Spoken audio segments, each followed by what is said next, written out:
யோவான் நற்செய்தி அதிகாரம் 6. இயேசு கலிலேய கடலை கடந்து மறுகரைக்கு சென்றார். அதற்கு திபேரிய கடல் என்றும் பெயர் உண்டு. உடல் நலமற்றோருக்கு அவர் செய்து வந்த அருமடையாளங்களை கண்டு மக்கள் பெருந்திரளாய் அவரை பின்தொடர்ந்தனர். இயேசு மலை மேல் ஏறி தம் சீடரோடு அமர்ந்தார். யூதருடைய பாஸ்கா விழா அண்மையில் நிகழவிருந்தது. இயேசு நிமிர்ந்து பார்த்து மக்கள் பெருந்திரளாய் அவரிடம் வருவதை கண்டு, இவர்கள் உண்பதற்கு நாம் எங்கிருந்து அப்பம் வாங்கலாம் என்று பிலிப்பிடம் கேட்டார். தாம் செய்ய போவதை அறிந்திருந்தும் அவரை சோதிப்பதற்காகவே இக்கேள்வியை கேட்டார். பிலிப்பு மறுமொழியாக, 200 தெனாரியத்திற்கு அப்பம் வாங்கினாலும் ஆளுக்கு ஒரு சிறு துண்டும் கிடைக்காதே என்றார். அவருடைய சீடருள் ஒருவரும் சீமோன் பேதுருவின் சகோதரருமான அந்திரேயா, இங்கே சிறுவன் ஒருவன் இருக்கிறான், அவனிடம் 5 வாற்கோதுமை அப்பங்களும் 2 மீன்களும் உள்ளன. ஆனால் இத்தனை பேருக்கு இவை எப்படி போதும் என்றார். இயேசு, மக்களை அமரச் செய்யுங்கள் என்றார். அப்பகுதி முழுவதும் புல்தரையாய் இருந்தது. அமர்ந்திருந்த ஆண்களின் எண்ணிக்கை ஏறக்குறைய 5000. இயேசு அப்பங்களை எடுத்து கடவுளுக்கு நன்றி செலுத்தி அமர்ந்திருந்தோருக்கு கொடுத்தார். அவ்வாறே மீன்களையும் பகிர்ந்தளித்தார். அவர்களுக்கு வேண்டிய மட்டும் கிடைத்தது.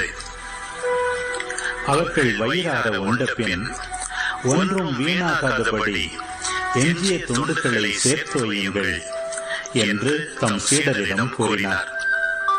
மக்கள் உண்ட பின் 5 வாற்கோதுமை அப்பங்களிலிருந்து எஞ்சிய துண்டுகளை சேர்த்து சீடர்கள் 12 கோடைகளில் நிரப்பினார்கள். இயேசு செய்த இந்த அருமடையாளத்தை கண்ட மக்கள், உலகிற்கு வரவிருந்த இறைவாக்கினர் உண்மையில் இவரே என்றார்கள்.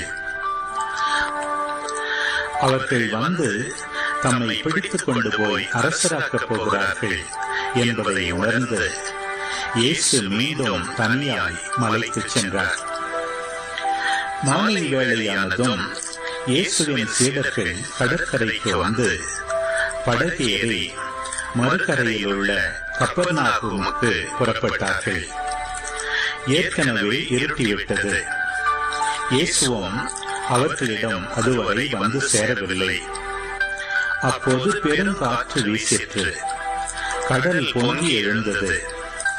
அவர்கள் 5 அல்லது 6 கிலோமீட்டர் தொலை படகு ஓட்டிய பின் இயேசு கடல் மீது நடந்து படகருகில் வருவதை கண்டு அஞ்சினார்கள். இயேசு அவர்களிடம், நான் தான், அஞ்சாதீர்கள் என்றார். அவர்கள் அவரை படகில் ஏற்றிக் கொள்ள விரும்பினார்கள். ஆனால் படகு உடனே அவர்கள் சேர வேண்டிய இடம் போய் சேர்ந்து விட்டது.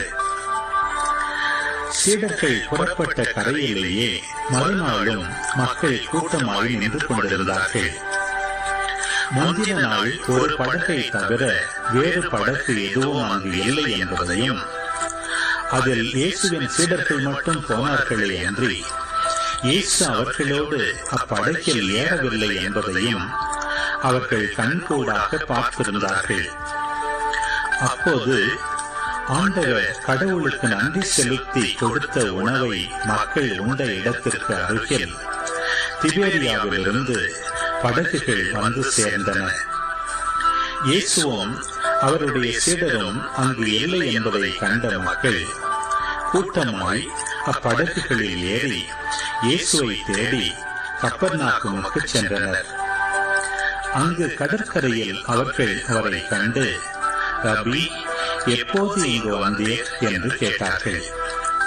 இயேசு மறுமொழியாக, நீங்கள் அருமடையாளங்களை கண்டதால் அல்ல, மாறாக அப்பங்களை வயிறார உண்டதால்